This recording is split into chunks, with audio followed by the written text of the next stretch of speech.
Noche vamos a dar inicio a un estudio de un nuevo libro, el libro de Baikra, el libro de la santidad.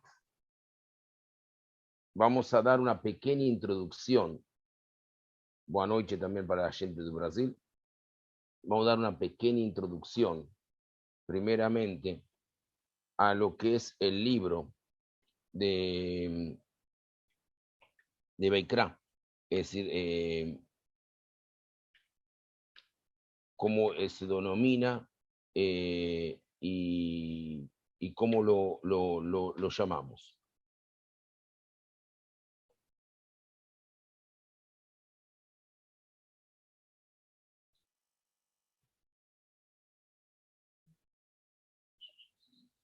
Muy bien.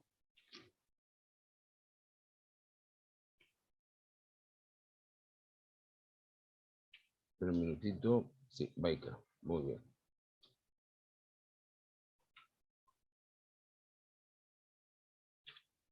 Dice así, tranquilamente.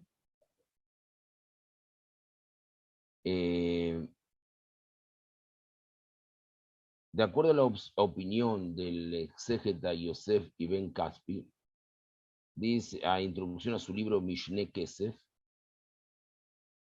dice que recomienda a todas las personas en general leer los comentarios acerca del libro de Éxodo antes de entrar al libro de Baikra, principalmente a lo que respecta a la construcción del Mishkan, a la construcción del santuario.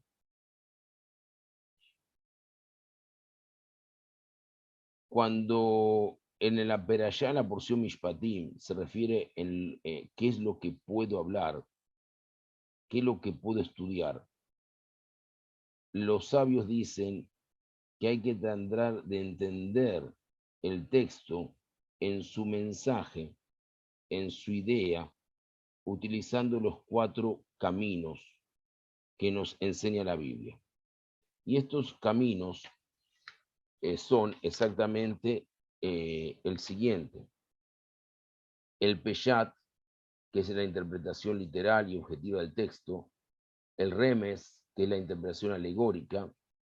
El Derash, que es la interpretación casi libre y subjetiva, lo que llamamos la explicación, la profundidad homilética.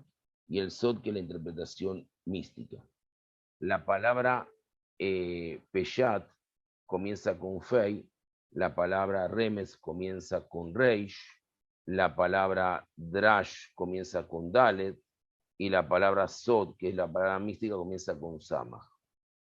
Estos 4 caminos forman la palabra Pardes, que significa huerto, pomar, jardín, y da lugar también a los 4 sabios que trataron de interpretar la Torá, y el único que entró al mundo de Al-Olam Abba, Nichnas Beshalom, Beyatzá Beshalom, entró con paz y salió con paz, fue Rabbi Akiva. Ben Somá, Ben Azai y Elisha Ben Abuya, conocidos como el Ajer, lamentablemente tuvieron finales no muy agradables en su vida. Así explica los místicos, y así están en varios libros. Entonces, es un libro que también es conocido como Torat Kohanim. Y vamos a ver. Ya hemos visto como el libro de Bereshit, que estudiamos en su totalidad, el libro Génesis, el primer libro del Pentateuco, de la Torá, de los 5 libros de Moisés, nos relata la creación del mundo y la sucesión de las primeras generaciones, la historia de nuestros patriarcas hasta la llegada de Jacobo a Egipto. En el segundo libro de la Torá, llamado Shemot, Éxodo, se nos relata la opresión a la cual los egipcios habían sometido al pueblo de Israel, y la portentosa liberación del pueblo de Israel a manos de Dios con la conducción de sus líderes Moshe y Aarón. También le hemos leído acerca de la travesía del desierto, la revelación divina en el monte Sinai y la enunciación de la Torá y sus preceptos, el episodio del becerro de oro, el perdón concedido por Dios y finalmente la construcción del santuario del Mishkan, para que se pose sobre él la presencia divina, la Shejinah. Y para y la orientación del Altísimo para el pueblo de Israel. Es por ello que la Torá nos relata ahora en el tercer libro llamado Vaikra, Levítico, lo concerniente al culto de Dios en el Mishkan, en el santuario. Todo el mundo traduce como tabernáculo, y yo dije que para mí tabernáculo me retrotrae a un concepto más de Abodá Zará, más de paganismo, más de cultos idólatras, y santuario viene de la palabra santidad, que ahora vamos a explicar por qué yo llamé este shiur santidad o santificación. Y todo lo referente a los Kohanim, sacerdotes, y al servicio de estos últimos en el Mishkan, en el santuario. Los Kohanim, los sacerdotes, serán los que dirigirán el culto a Dios, que serán también los maestros del pueblo. Además, en este libro se enunciarán normas de vida y de conducta para los propios Kohanim, que deberán vivir acorde con sus funciones de maestros insignes. Es decir, los Kohanim serían los rabinos de la época actual, y los Levií, que también serían los maestros y de alguna forma los que tendrían una función primordial en sinagoga, pero debajo del rabino, como por ejemplo los Gabaim, los administradores, los que saben, los Hazanim, los que cantan, en fin, esos serían los Leviim hoy en día en funciones. No es que todo Hazán es Leví y no todo rabino es Cohen, pero entendamos en funciones. Es por eso que los sabios de Israel han denominado a este libro con el nombre de Torat Kohanim, las normas de los Kohanim. Todo esto está expuesto desde el primer capítulo del libro hasta el capítulo 18 de este mismo libro. Y esperemos que podamos a lo largo terminarlo, como hicimos con el libro de Génesis. La segunda parte, sin embargo, está dedicada a fomentar y normativizar la santidad del pueblo de Israel. Este libro implementará los preceptos que influirán en la vida diaria del pueblo para llegar al ideal de Mamlechet Kohanim Bekoy Kadosh, eso que fue escrito en el libro de Éxodo, Shemot, capítulo 19. Un reino de nobles, un reino de sacerdotes y una nación consagrada.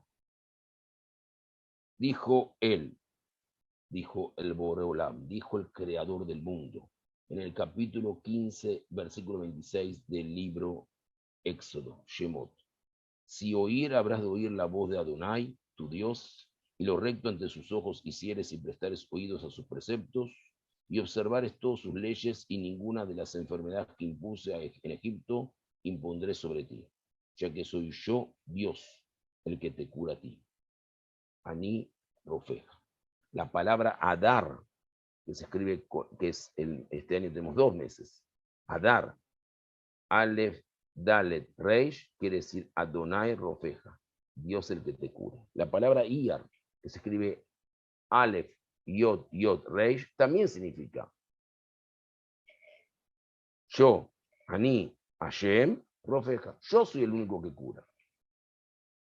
Viene el profeta Jeremías en su capítulo 7, versículos 22 y 23, y dice, ya que no he hablado con vuestros padres, ni les he prescrito en el día que yo los saqué de la tierra de Egipto, nada referente al holocausto o sacrificio, empero esta es la palabra que les prescribí diciendo, escuchad mi voz, y yo seré para vosotros Dios, y vosotros seréis para mí como pueblo. Empero habréis de encaminarnos en toda la senda que yo os prescriba para que sea el bien para vosotros. La palabra holocausto, que nosotros cuando decimos holocausto nos remitimos inmediatamente a los campos de exterminio, a los campos de concentración. La palabra holocausto se trata en este libro, pero no como la palabra hebrea Shoah, sino como la palabra Olá. Olá era uno de los sacrificios, una de las ofrendas.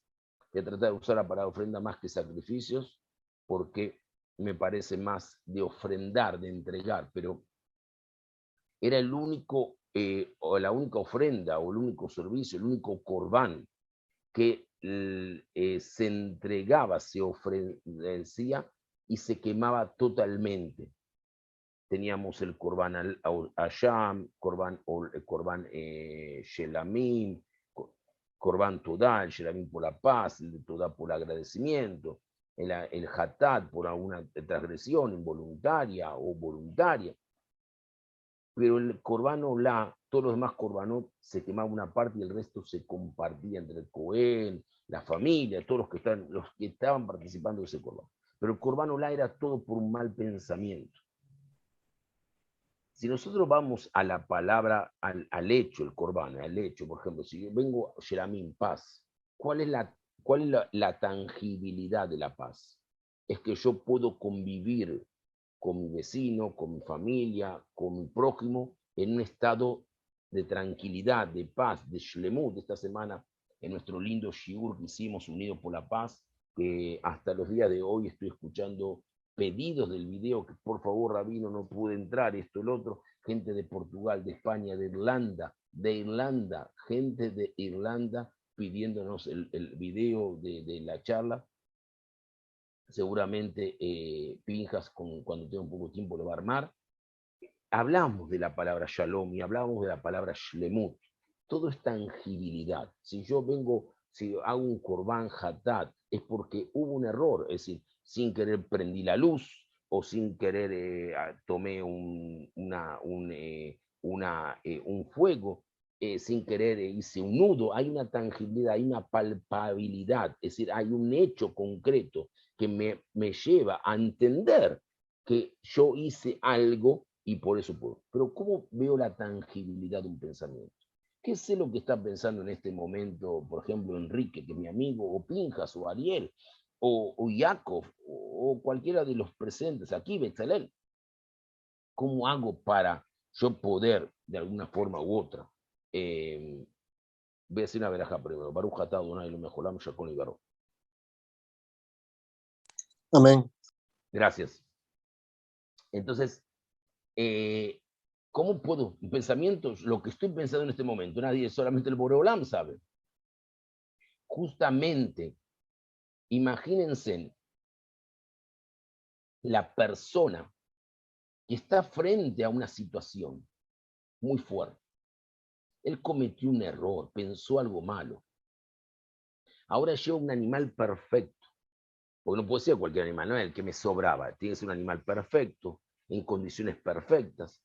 Y ese animal que estaba en condiciones perfectas, me lo llevo frente al Cohen, hago una ofrenda, y mientras está quemando ese animal, hago una transmutación y digo, todo lo que me está pasando, todo lo que le está pasando al animal, ese animal ha terminado su vida anticipadamente, no ha cumplido, yo que sé, no ha tenido animalitos, no ha tenido descendencia, lo que sea.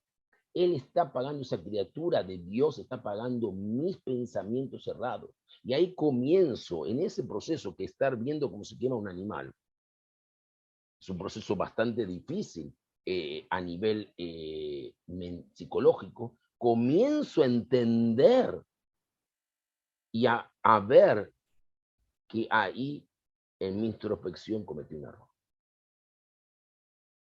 Entonces, si la palabra holocausto, que es la que representa la quema total del animal en el corbán, en la ofrenda, y es denominada aulá, entonces, ¿de dónde sale la palabra shoah, que es genocidio? Voy a decir algo que seguramente el 99% de las personas que están aquí presentes van a decir, wow, y no sé si estoy de acuerdo. Y no, si no está de acuerdo, no es un castigo, no es que me voy a ofender. Es un pensamiento mío que es muy filosófico y muy profundo.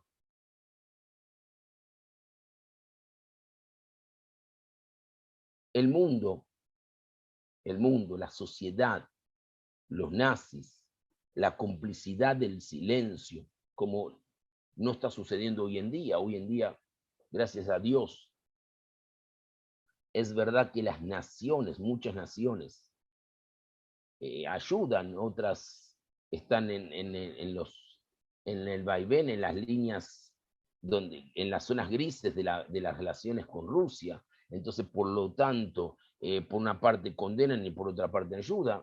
Es una relación difícil. Israel es un caso de ellos que tiene una relación difícil porque Rusia tiene un espacio conquistado, tiene armas en Siria, tiene una relación con Irán. Entonces Israel toma una posición militar definida, mañana puede tener un conflicto armado con Siria donde ellos estarían armados por Rusia. Aunque observamos hoy en día que todo ese armamento que tiene Rusia, no sé si es tan, tan moderno como dicen, porque los tanques son lentos, son tanques de 20, 30 años atrás. Pero igual, un conflicto con Rusia no sería lo ideal para Israel, ningún conflicto armado sería bueno, ideal para ninguna nación, y mucho menos para Israel. Pero el, el, eh, el tema que surge es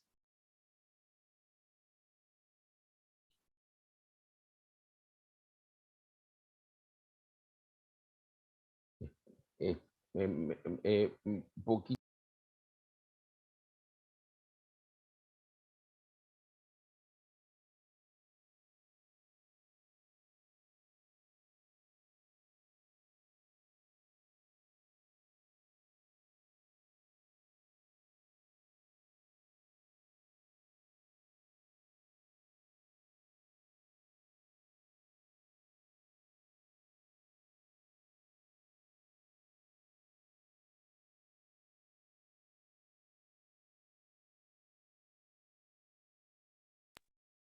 Perfecto, disculpen que interrumpí, no sé si se escucharon la conversación, era alguien que necesitaba una mitzvah y yo le pedí por favor que me llame más tarde. Entonces, estamos hablando del tema del holocausto. Entonces, el mundo, con su silencio y su complicidad con los nazis cometieron aberraciones, pero no fueron solamente los nazis. Tuvieron complicidad de los lituanos, de los letones, de los estonios, de los mismos ciudadanos ucranianos. Había guardias ucranianos. No digo que todos los ucranianos eran nazis, ni digo que todos los polacos eran nazis, pero había una sociedad cómplice.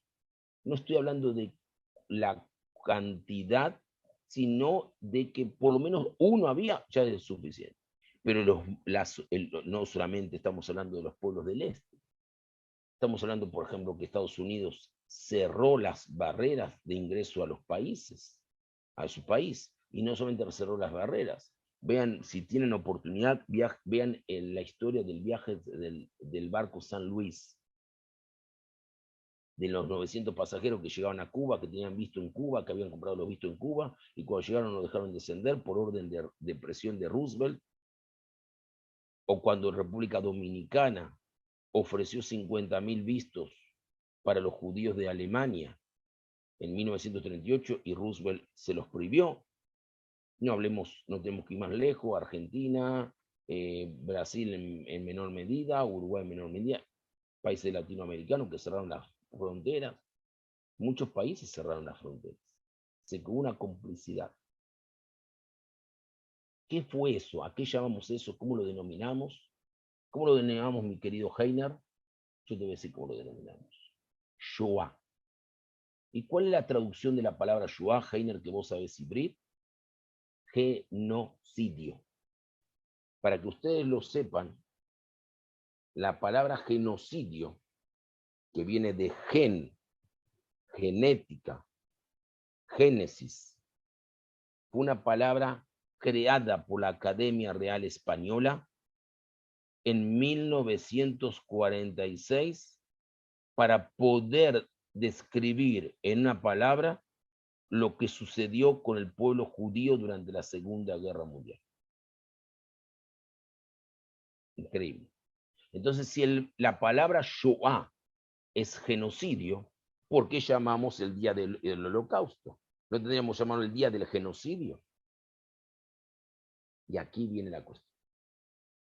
El pueblo de Israel fue llevado a un corbán olá, a un corbán del holocausto, de quemarse todo, para lejaper, porque somos Orla Goim, somos la luz del pueblo, para lejaper, para expiar las transgresiones de un mundo silencioso, cómplice.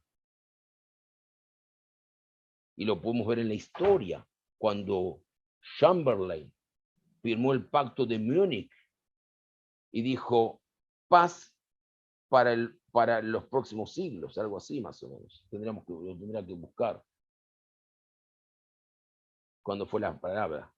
Al mismo tiempo que a los pocos días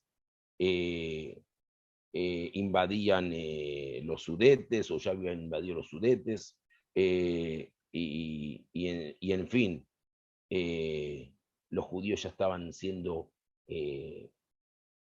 expulsados, tratados como parias en Alemania y después en Austria, Neville Chamberlain.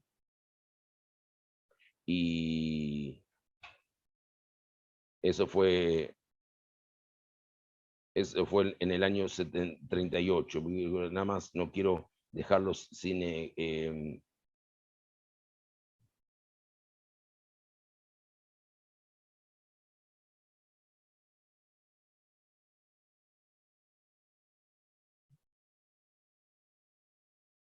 aquí...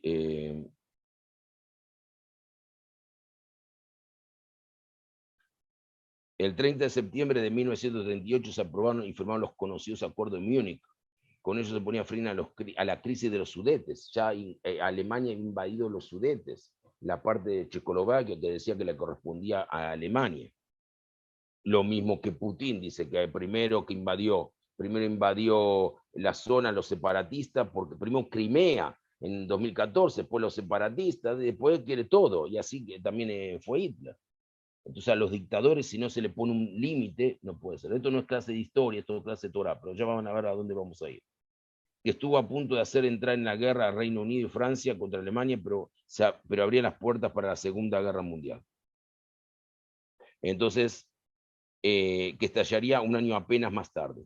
En la ciudad de Bávara se acordó que la cadena montañosa se incorporase a Alemania, sin que hubiese ningún representante de Checoslovaquia. Parece como estaríamos viendo la historia ahora, ¿no es verdad, querido Heiner? Donde se encontraban esta región y contraviendo el Tratado de Versalles el Tratado de Versalles.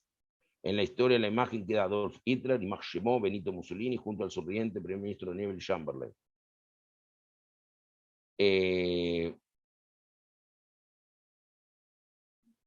La historia había sido particularmente dura con el político inglés, ¿no? Porque se vio forzado a dimitirse el 9 de mayo de 1940 y murió el mismo año.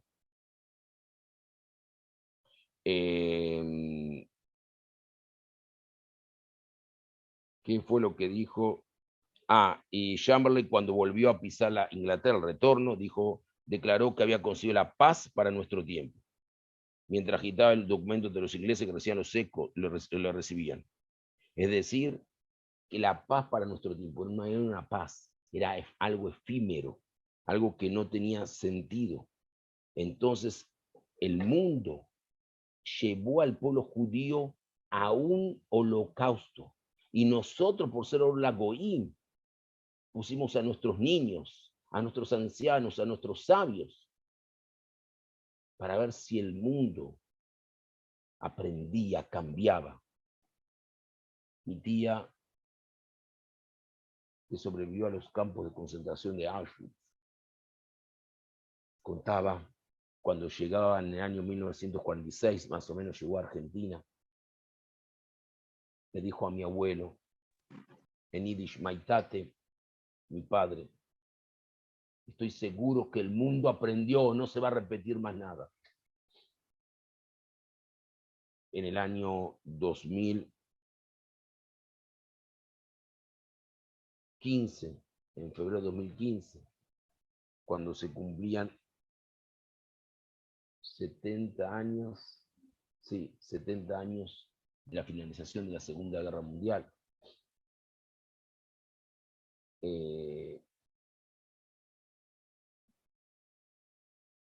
Y después, en el año 2019, cuando se cumplían 80 años del comienzo de la Segunda Guerra Mundial, las dos veces me dijo lo mismo, mostrándome el número en su brazo derecho. El mundo no aprendió nada. Santidad o santificación. El pueblo de Israel fue un holocausto, un olá, pero el mundo, con su silencio, con su complicidad, permitió que se cometiese una Shoah al pueblo judío, sin contar que también fueron víctimas gitanos, homosexuales, pastores, pueblos eslavos, que también fueron a las cámaras de exterminio, que también fueron los campos de concentración. La diferencia es lo que dijo Elie Wiesel. No todas las víctimas del holocausto eran judías, pero todos los judíos fueron víctimas.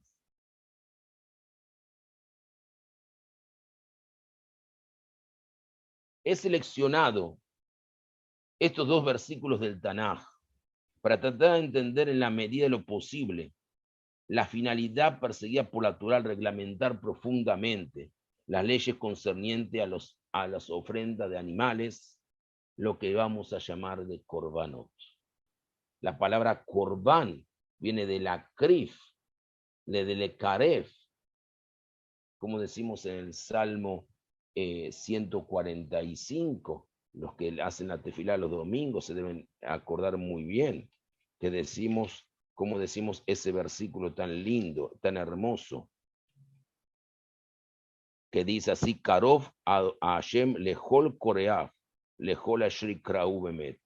Cerca está Dios de todos aquellos que lo llaman, a todos aquellos que lo piden, lo llaman con verdad. ¿Cómo se llama este libro? Vaikra. ¿Cómo traduce en Levítico? Pero Vaikra es y llamó. Llamar. No es un acto solamente físico. Llamar también es con el corazón. En la Kabbalah, llamar es la conjunción espiritual de tener en consonancia la mente y el corazón en un solo fin, en un solo ideal. ¿Y cuál es? La conexión con lo divino. ¿Y cuándo me conecto con lo divino? Cuando me ofrendo, cuando me entrego, cuando le doy a Ham Israel, pero también cuando le doy al prójimo un poco de mí. Todos los sabios de Israel, a través de todos los tiempos, han demostrado perplejidad ante este hecho. Pero ninguno de los grandes exégetas, de los comentaristas de nuestro pueblo Israel han dejado de ofrecer una interpretación. Trataremos de exponer algunas de las principales opiniones al respecto. Maimónides, el Rambam, el racionalista, el que estudiamos nosotros. Baruch Hashem estudiamos en los 2 años, casi 3 años, de todo 2020, 2021 y lo que venga 2022, ¿no? Estamos entrando en el 3er año. Estudiamos Rambam, estudiamos Pirkei Avot. La verdad que el que siguió los cursos, los shiurim de cerca, puede sentirse que pasó por una universidad de judaísmo. En su libro Moreh Nevuchim, Guía de los Perplejos, en el 3er tomo, capítulo 32, dice con mucha claridad que le resulta imposible al ser humano pasar súbitamente de un extremo a otro y abandonar bruscamente todos sus hábitos y costumbres.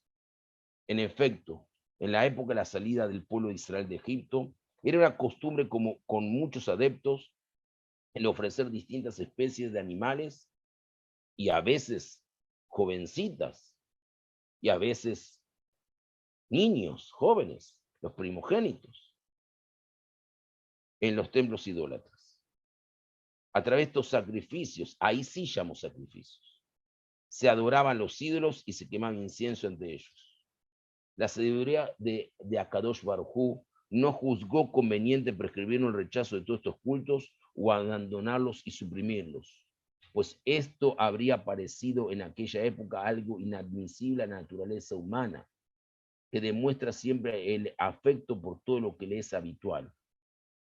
Y es por ello que Dios dejó de subsistir aquellos cultos, pero en lugar de adorar y rendir culto a objetos artificiales y a cosas imaginarias que no encierran ninguna realidad, es decir, que no es palpable, no es tangible lo que yo dije, los transfirió a su nombre. Es por eso que nos prescribió construir un santuario, un mishkan, erigir un altar, un mizbeach, y ofrecer ofrendas o sacrificios. únicamente en su nombre. Además, nos prohibió ofrecer sacrificios a ninguna deidad.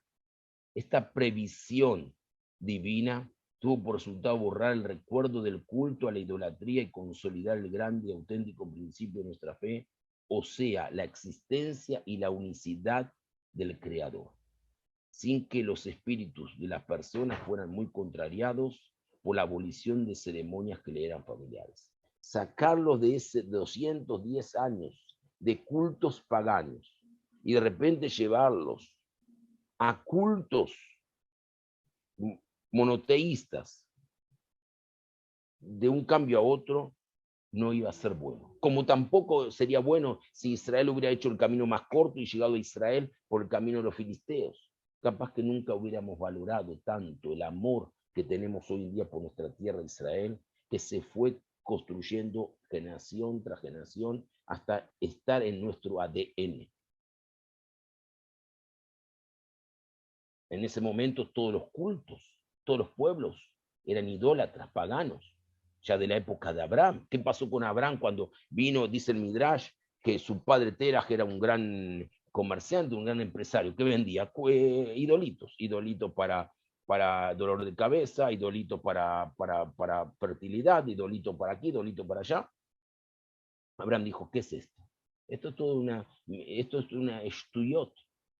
El padre se fue, dice el Midrash, agarró, Abraham vio al ídolo más grande, primero reventó con martillo todos los ídolos, y después le puso el martillo, así dice el Midrash, en la mano del ídolo. Así cuenta. Cuando entró el padre Teraj y dijo, ¿qué pasó aquí? Y Abraham dijo, no sé, parece ser que todos los ídolos se enojaron con este es el ídolo fuerte, destruyó a todos, los mató y dice, mira, aquí está con el martillo en mano. Dice, ¿qué me está diciendo, estupidez? Ni yo creo eso. Si vos no crees, ¿por qué vendés? ¿Por qué usufruís? Es como aquel que sabe que está prohibido comer carne con leche, consume y vende. Está prohibido por alajá. No solamente no se puede comer carne con leche juntos, no se puede sufrir ni se puede cocinar. No es, no como, hasta no como, pero se lo doy al empleado de la... Estamos todos locos, no puedes cocinar. Entonces, así como no puedes cocinar, tampoco puedes, yo fabrico ídolos, yo voy al Beta Knesset, pero eso se lo vendo al vecino de enfrente que es un ignorante. Estamos equivocados eso. Esto ya de esa época. Entonces, a Kadosh Baruj Hu dijo, este pueblo se me va a revelar. Entonces, ¿qué hizo? En vez de sacrificios con ser humano, vamos a sacrificar animales. Y no cualquier animal, tiene que ser muy perfecto, sin defecto ninguno. No puede ser el peor animal, ese que salió rengo, no, el mejor animal, porque a ofrender algo preciado, también sacrificamos nuestro ego. Maimónides ofrece varias pruebas para estas tesis, a saber, cuando Akadosh Baruj Hu sacó a los hijos de Israel de Egipto, no los condujo a la tierra prometida, como le dije recién, por el camino más corto, sino que los condujo por el desierto. Allí la sabiduría divina y su providencia acompañaron al pueblo durante 40 años hasta que hubo nacido una nueva generación de hombres libres que no habían conocido la esclavitud egipcia y por lo tanto serían capaces de vivir con la fe en Hashem y en la tierra prometida por él a nuestros patriarcas. Por otra parte, son muchas las restricciones que la Torah impone a aquella persona que quisiera ofrecer un sacrificio, una ofrenda ritual a saber. No se puede traer el sacrificio a cualquier santuario, ni ofrecer cualquier tipo de animal, ni hacerlo en todo tiempo, sino que por el contrario, había un solo santuario central, una sola familia sacerdote autorizada por la Torah para fiscalizar estas ofrendas y un tiempo determinado y limitado para este culto. Es decir, ya que vamos a permitir, vamos también a legislar. Esto representa una gran diferencia si lo comparamos, por ejemplo, con la oración. Por la persona les permitió orar a Dios en todo tiempo y lugar. Lo mismo sucede y agrega al Rambam con las mitzvot, preceptos de tzitzit, mezuzot, tefilín. Es decir, el talet, las franjas, los hilos que tenían que ir en las ropas, las mezuzot, los clafim, los pergaminos en la jamba de las puertas, y los tefilim, las fileteras. Pero resulta que la finalidad enunciada por la Torá, después después de la salida de Egipto, está sintetizada en el versículo del libro Éxodo, capítulo 15, versículo 26, que recién lo mencioné. O sea, Hashem busca un pueblo que oiga y acepte su mensaje y viva de acuerdo con él, que acepte su mensaje y viva de acuerdo con él, no con lo que me parece. Hoy me levanto, quiero hacer yo que se la tefilá. No es inventar cosas que no se pueden. Por eso es importante entender que a veces no hace falta, no solamente es importante creer en Dios, ver las mitzvot, qué lindo que es, sino hacer un esfuerzo por cumplirlas. A veces las circunstancias nos llevan a lugares alejados, no es difícil, pero todo lo que hacemos con la kavaná, con la intención para crecer, siempre va a ser mejor que justificar por qué no puedo, como estoy lejos y no puedo ir a un Beit Knesset, entonces no voy. No, vamos a tratar de ir. Bueno, en Shabbat nos vamos a quedar en casa, pero vamos a tratar de ir otra vez. Pero si no puedo ir, bueno, trataré de que cuando tenga la oportunidad de ir a un lugar, buscaré un Beit Knesset para ir, aunque sea una vez al año.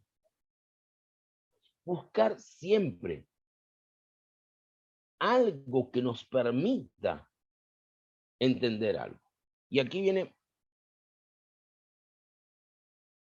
Además, nótese que en el Decálogo, en la Seret Dibrot de los 10 mandamientos, núcleo central de toda la Torá, no hay ninguna referencia a los korbanot, a las ofrendas. Mucho más tarde, en el siglo VI, antes de la era común, el profeta Jeremías recordaba este mensaje al pueblo de Israel. Y lo he dicho antes en el versículos 22, 23 del capítulo 7, también podemos agregar el 24, como una prueba concluyente. Por último, se puede apoyar esta tesis de Maimónides citando el capítulo 50 del libro de Salmos, donde el salmista, hablando en nombre de Dios, enuncia prácticamente las mismas ideas que el profeta. No obstante, lo razonable y lógico de la tesis de Maimónides, que Nachmanides la rechaza en términos enérgicos y la califica de propósito vano. Posteriormente, en el siglo XV, Abarbanel tomará la defensa de la tesis de Maimónides y ofrecerá también algunas pruebas en contra de la literatura rabínica, especialmente en el capítulo 22 del Midrash Rabbah, interpretando el libro Levítico. Nachmanides sostiene que los sacrificios rituales poseen un valor eminentemente intrínseco. Los sacrificios no sirven solamente para atacar y curar ideas erróneas. Por otra parte, llama poderosamente la atención que el mismo Maimónides en su libro de Alajá, Mishneh Torah, habla de la restauración de los sacrificios en la época mesiánica. Veamos en eso en el Jot Melahim, capítulo 11, Alajá A. Además, vemos que él tipifica todo lo concerniente a los korbanot en las categorías de Jukim, los preceptos cuyos motivos escapan a la razón humana. Así dice en el Jot Mejilá, en las leyes del perdón, capítulo 8, alajá 8. También el mismo Maimónides dice que cualquiera que pretenda encontrar los motivos acerca de los detalles de la ejecución de los sacrificios, me resulta completamente insensato. Tanto el que se imagina que estos detalles tienen una razón, como aquel que se imagina que todas estas mitzvot no tienen ningún provecho y están lejos de la verdad. Así dice el libro de Guía de los Perplejos, parte 3, capítulo 26. Por supuesto, los cabalistas, los mekubalim, desarrollarán la idea de que es imposible que no exista una razón para que los detalles concernientes a los korbanot, y seguramente las hay. Hasta aquí vimos toda la introducción al libro Baikra. No quiero ir a un punto, continuar, sin dar dos definiciones: santidad y santificación.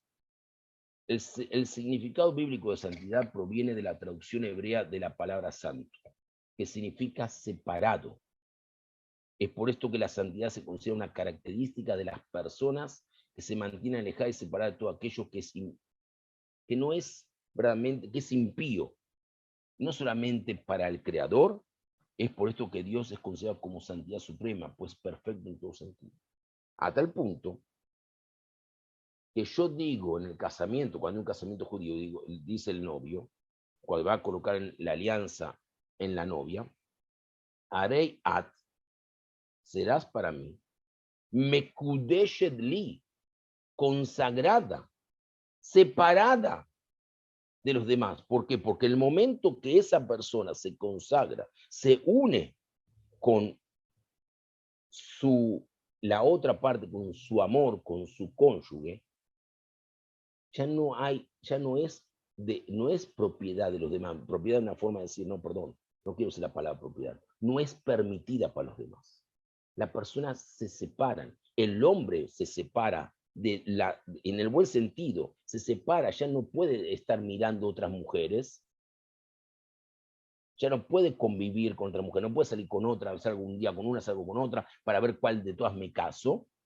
Estamos hablando en el sentido genérico, no hablando en el sentido filosófico judío. Y la mujer también. Ya tiene que tener bien vestida, claro, pero se anúa, con recato.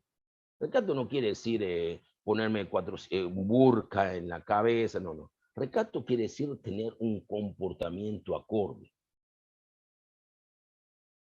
Es decir, un comportamiento acorde a una mujer casada. Esa es la palabra kedushá. De ahí viene kedushá. Kedushá se traduce como santidad. Pero kedushá también quiere decir apartar, ¿eh? Llevar a la otra parte. Santificar, por eso dice santificar, es literalmente poner aparte para el uso o propósito especial. Cuando santificábamos el corbán, o cuando santificábamos, por ejemplo, el maaser está santificado. En la Gemara hay muchos casos de santificación, es decir, que hay que poner aparte algo. En el momento que lo consagrábamos, el maaser, el orlá, el producto que no podemos usufruir los primeros 3 años, los frutos, que no podemos tener beneficio. Y el 4º año lo tenemos que llevar, el revit, lo tenemos que llevar a Yerushalayim. Y ahí poníamos el producto agrícola, lo cambiábamos por dinero y lo gastábamos en Yerushalayim. También era un acto de santificar. En sentido figurado, hacer santo, sagrado, y etimológicamente del verbo latino sanctificare, que a su vez se deriva de santus, santo, y hacer consagrar algo, darle la finalidad de santidad a un objeto. Eso es la santificación, eso lo hacemos con el maaser. Entonces, después de entender todo lo que estamos hablando, nos ponemos a pensar qué mensaje tiene el libro Baikra. Hay un libro que lo traje, lo saqué de la biblioteca especialmente para que lo vean aquí. ¿Lo están viendo todo el mundo? El hombre en busca del sentido, de Víctor Frankl.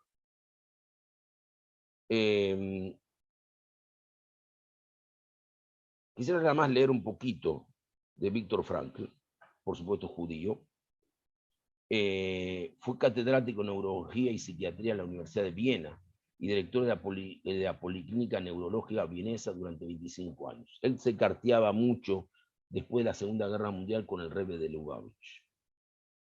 Él fue el creador, el padre de la logoterapia, análisis existencial que él fundó, y es denominado también la tercera escuela vienesa de psicoterapia. A diferencia de Freud, él nunca niega en sus escritos la relación con el creador. Ejerció la docencia como profesor invitado en la Universidad de Harvard, así como en las universidades de Stanford, Dallas y Pittsburgh. Y fue profesor distinguido de logoterapia en la Universidad Internacional de San Diego, California. Franklin nació en Viena en 1905 y en la Universidad de Viena se doctoró en medicina, posteriormente también en filosofía. Durante la Segunda Guerra Mundial estuvo internado durante 3 años en Auschwitz, Dachau y otros campos de concentración. A diferencia de Freud, que Freud fue tirado de Viena y murió en Inglaterra. A lo largo de 4 décadas emprendió innumerables viajes por todo el mundo, impartiendo conferencias. 29 universidades de Europa, América del Norte y del Sur, Asia y África le otorgaron el título de doctor honoris causa. Fue galardonado con numerosos premios, entre ellos el Oscar Pfizer Award de la American Psychiatric Association.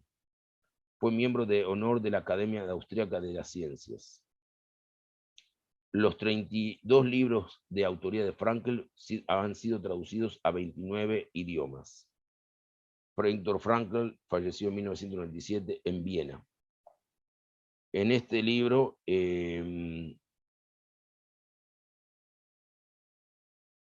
solía preguntar a sus pacientes aquejados de múltiples padecimientos, y eso lo trae el doctor Frankl en este libro. ¿Por qué no se suicida usted? Y muchas veces la respuesta es traer una orientación para la psicoterapia aplicar. A este lo que le ata a la vida son los hijos, al otro un talento, una habilidad sin explorar, a un tercero quizás solo unos cuantos recuerdos que merecen la pena rescatar del olvido, tejer estas tenues hebras de vidas rotas en una urdimbre firme, coherente y significativa y responsable vida es el objetivo con que se enfrenta la logoterapia. En la obra que estamos viendo, el hombre en busca del sentido, Viktor Frankl explica la experiencia que le llevó al descubrimiento de la logoterapia. Prisionero durante mucho tiempo en los desalmados campos de concentración y de exterminio. Él mismo sintió en su propio ser lo que significaba una existencia desnuda. ¿Cómo pudo él, que todo lo había perdido, que había visto destruir todo lo que le valía pena, que padeció hambre, frío, brutalidad, sin fin, que tantas veces estuvo a punto del exterminio, cómo pudo aceptar que la vida fuera digna de ser vivida? El psiquiatra que personalmente ha tenido que enfrentarse a tales rigores merece que se le escuche, pues nadie como él para juzgar nuestra condición humana sabe y compasivamente. Viktor Frankl tuvo una relación muy íntima con el Rebbe de Lubavitch, y de él el Rebbe dijo que había que aprender mucho, porque su alma rota, él había conseguido repararla. Las palabras del doctor Frankl alcanzan una temple sorprendente, esperanzadora sobre la capacidad humana de trascender sus dificultades y descubrir la verdad conveniente y orientadora. La versión original del Hombre en busca del sentido ha sido traducida a más de 20 idiomas y se ha vendido exactamente más de 10 millones de ejemplares de esta obra en todo el mundo. La librería del Congreso de Washington la ha declarado como uno de los 10 libros de mayor influencia en Estados Unidos y en gran parte del mundo. Pero, Rabino, esto no es una clase de logoterapia. ¿Por qué estamos hablando de busca del sentido? Es un libro que habría que leerlo y releerlo, yo lo leí varias veces.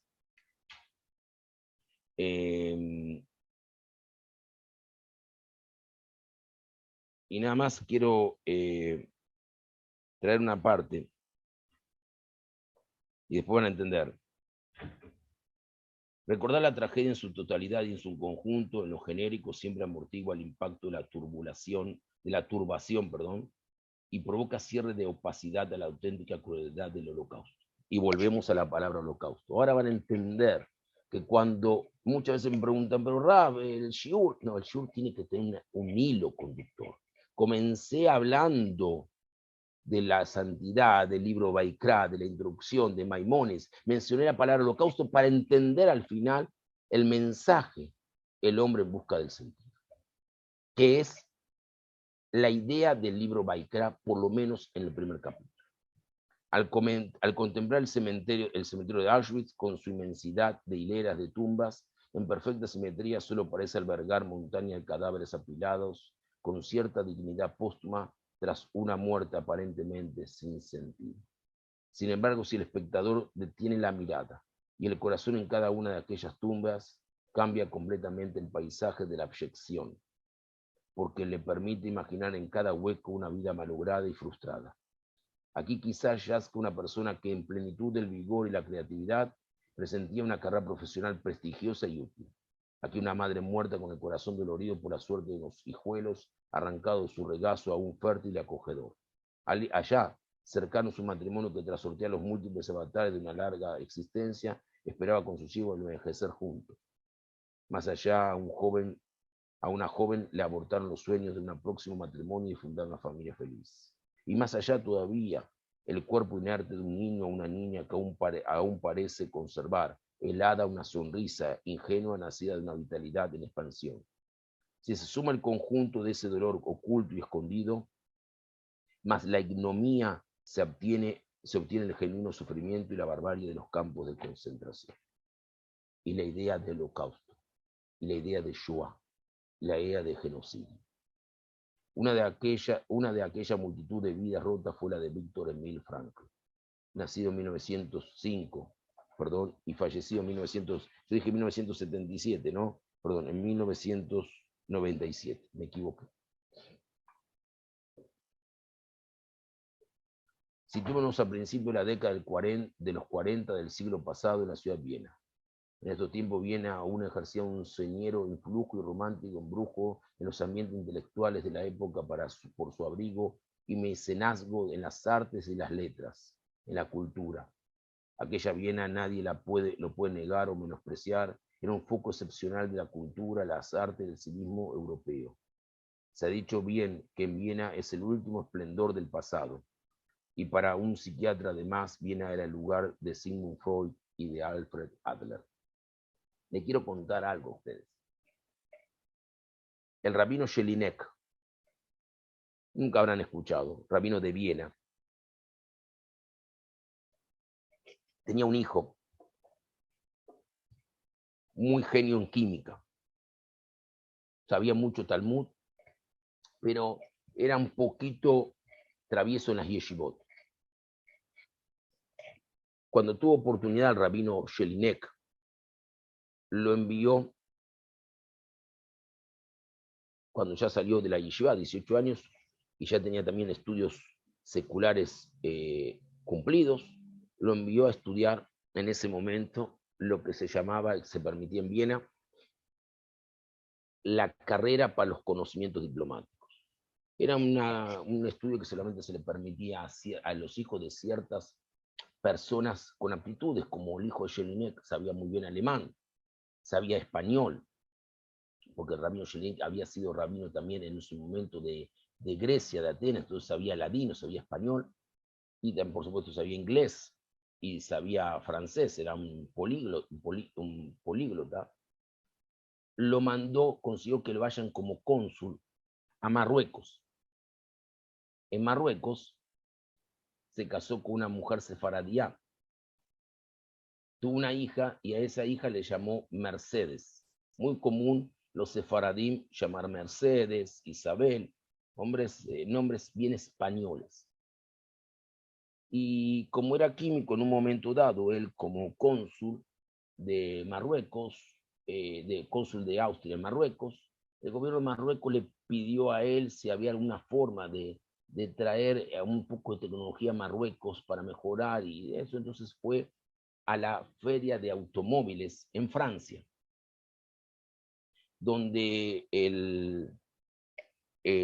había una carrera de autos, donde se veían los autos, y había un auto que se llamaba Chrysler Daimler, que lo vio en una semana, lo vio varias veces, que llegaba a una velocidad muy buena, un buen rendimiento, pero en un momento dado reventaba el motor.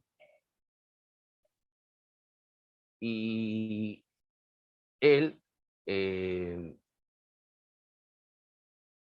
se acercó al dueño y le dijo al dueño, le preguntó al dueño cómo se llamaba, y el nombre del dueño dijo Benz.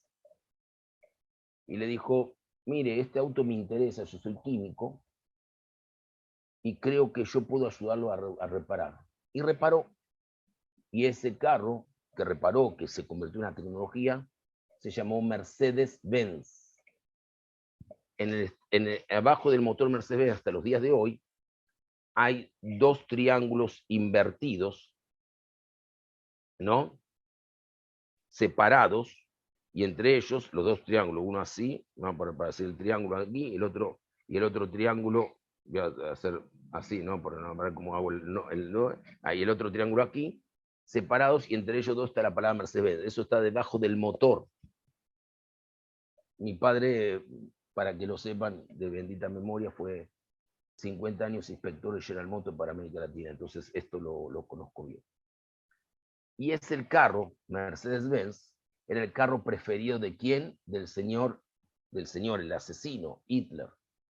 Nunca supo Hitler que ese carro fue fabricado, fue mejorado, fue reconstruido y se consiguió el éxito hasta los días de hoy, toda la tecnología, al señor Jelinek, al cónsul Jelinek, que le puso Mercedes-Benz, Mercedes por su hija, Benz por el otro socio. Lo que es la ironía de la vida, ¿no? Nada más para una anécdota para que podamos un poquito crecer en la cultura. Por eso era Viena. Viena era el centro de la cultura.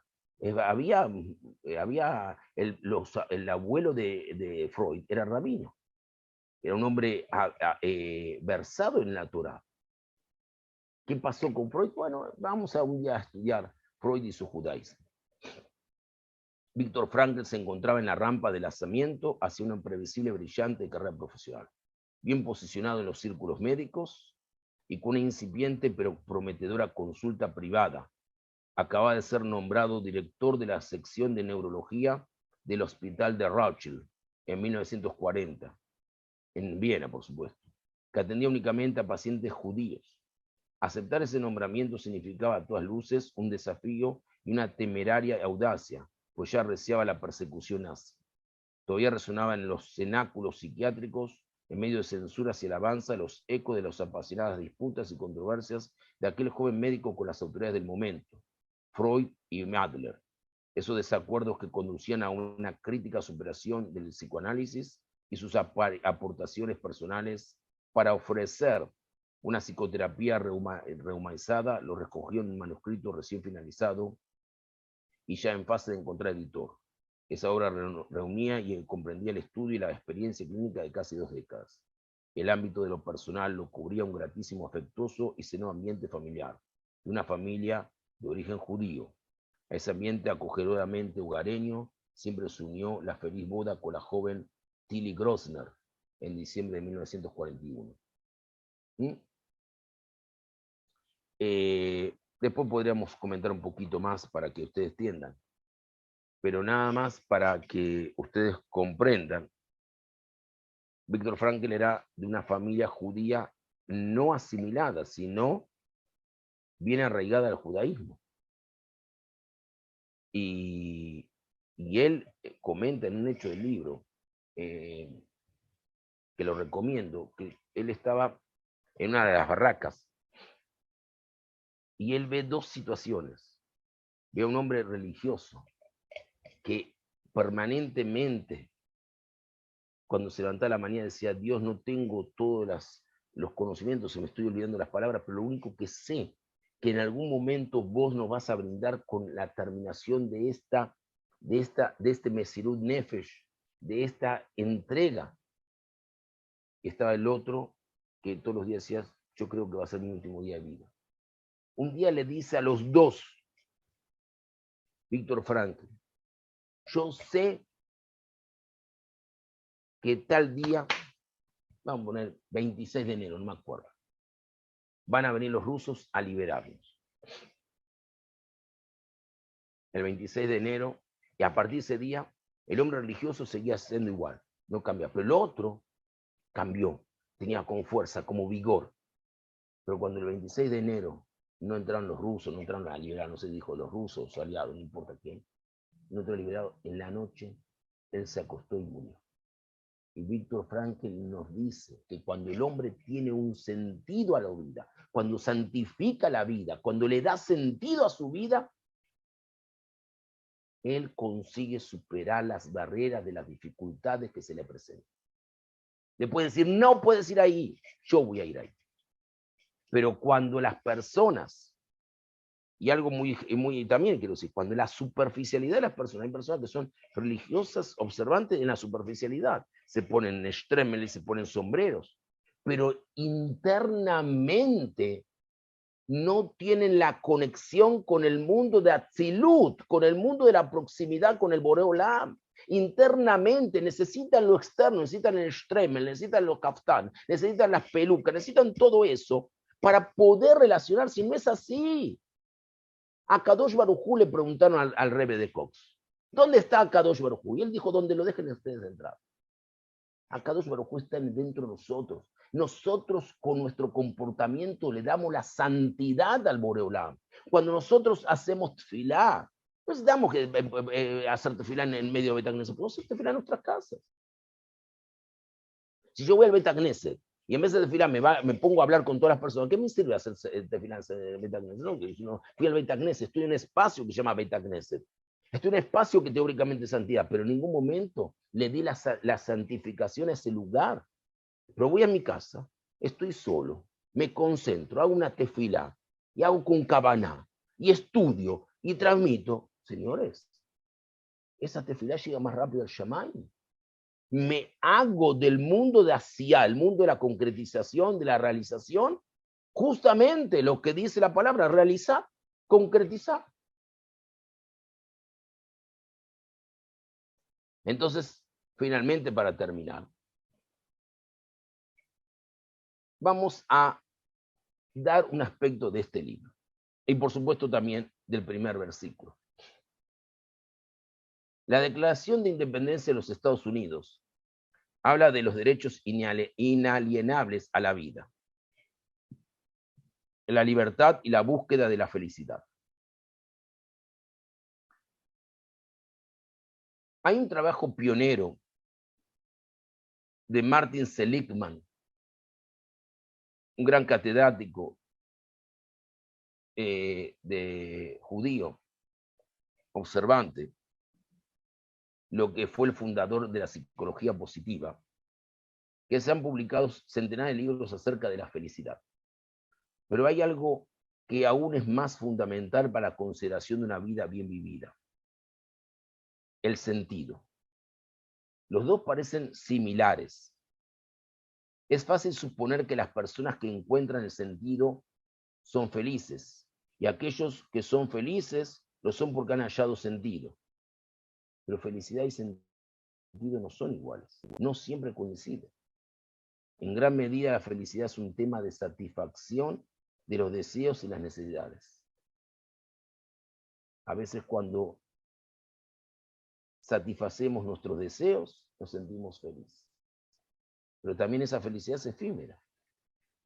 Porque si satisfacemos los deseos que son totalmente tendientes a ser material, cuando ese materialismo se hizo rutina, la felicidad se termina. El sentido, por el contrario, trata del propósito de la vida, especialmente a través de hacer contribuciones positivas para la vida de los demás. Por eso le puso Víctor Frank que el hombre busca el sentido, en busca de darle algo al prójimo. La idea de la Torah, la idea del Yadut, la idea del concepto es que nosotros nos levantamos todos los días agradeciendo a Kadosh Baruj Hu, Modean y Lefaneja, porque nos permite darle sentido a nuestras vidas. Desde la lectura de Teilim porque alguien está enfermo, desde la oportunidad de dar una tzedakah, desde mejorar el concepto, de ayudar a los demás.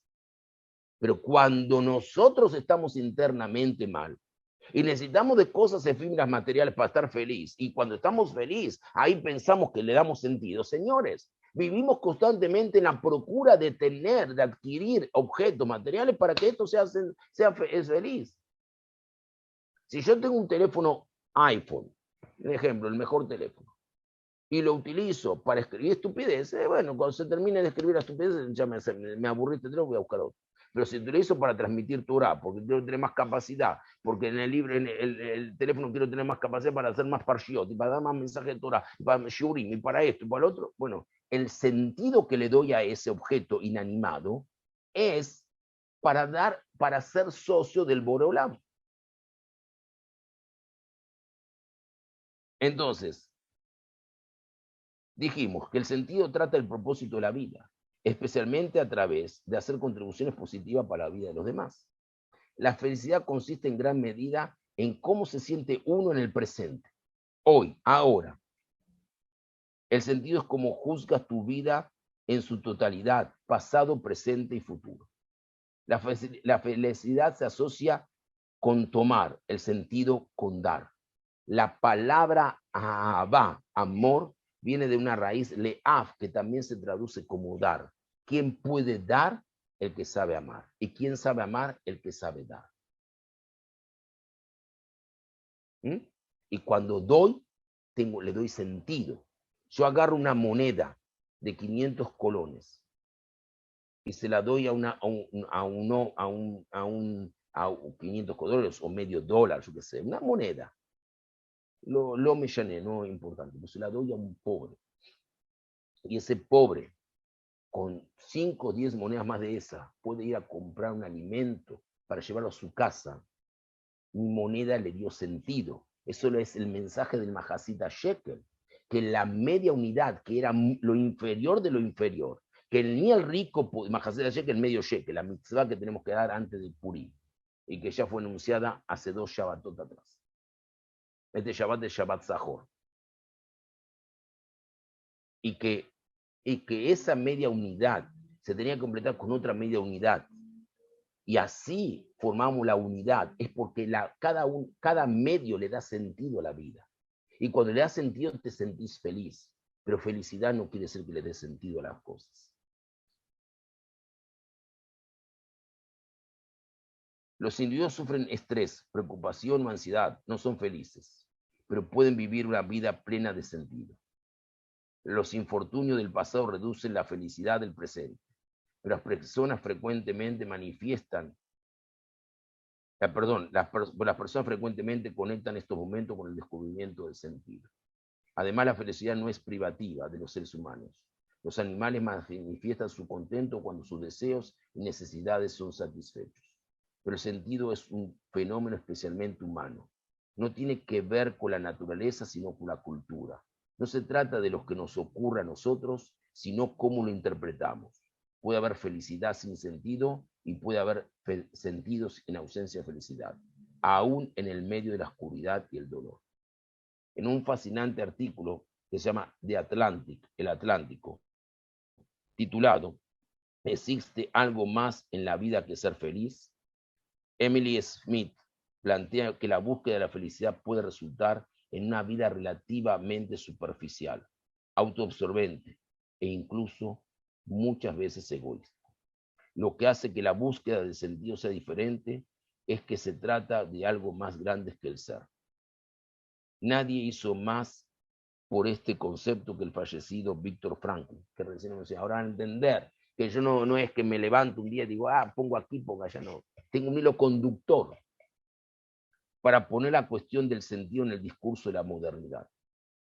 En los 3 años que pasó en Auschwitz, Víctor Frankl, que sobrevivió y ayudó a otros a hacerlo, inspirándolos a buscar una finalidad de sus vidas, aún en este infierno sobre la tierra. Fue ahí que formuló las ideas que luego transformó en un nuevo tipo de psicoterapia basado en lo que llamó El hombre en busca del sentido. Su libro, con el mismo título, fue escrito en 9 días en 1946. En 9 días. Vendió más de 10 millones de ejemplares en todo el mundo. Yo dije 12 millones más o menos. Pero me parece que aquí está la información que yo escribí aquí, me parece que la escribí hace 1 año atrás. Poco menos, hace 6 meses atrás, haciendo un trabajo, creo que erré, creo que todavía más. Y se posiciona como uno de los 10 libros de mayor influencia del siglo XX e inicio del siglo XXI. Frankl sabía que en los campos, los que perdían la voluntad de vivir, morían. Cuenta cómo ayudó a 2 prisioneros a encontrar una razón para vivir. Lo que dije ahora al principio. La primera mujer, esto es otra historia, ¿no? Pero también la misma. La primera, una mujer que tenía un hijo que lo esperaba en otro país. Otro había escrito el primer volumen de una serie de libros de viajes y tenía más volúmenes que debía concluir. Estos son dos casos fuera de los que yo conté. Por lo tanto, ambos tenían un motivo para vivir. Frankl solía decir que la forma de encontrar un sentido para la vida no es preguntarnos qué es lo que queremos de ella, en vez de preguntarnos qué es lo que la vida demanda de nosotros. No es preguntarnos qué queremos nosotros de la vida, sino qué la vida demanda, qué la vida nos da a nosotros, qué nosotros nos está pidiendo a Kadosh Baruj Hu, qué es lo que nos pide Hashem a nosotros. Acuérdense de Yoná, del profeta Jonás. Hashem le dijo, tenés que ir a Nínive. No, me voy a Tarshish. Hashem te está pidiendo algo. Nos pone a veces en lugares para cumplir una misión. Se lo decía esta semana a un amigo. Que Hashem no sé por qué me puso aquí en estos 2 años con este proyecto, que verdaderamente si no tuviera no tuviera un equipo tan lindo que formamos con Ariel y con Pinjas, no sé si podríamos hacer lo que hicimos prácticamente sin recursos, solamente con nuestro deseo de llevar adelante un mensaje de Torah y mensaje. Muchas veces queremos hacer más cosas, pero la matemática de la vida no nos permite, pero no porque no queremos. Pero la pregunta es, ¿qué es lo que Hashem nos pide a nosotros? Y no podemos eludir esa pregunta. No podemos escondernos como la cigarra debajo de la tierra durante el invierno, ni poner la cabeza como la avestruz. Tenemos que darle una respuesta.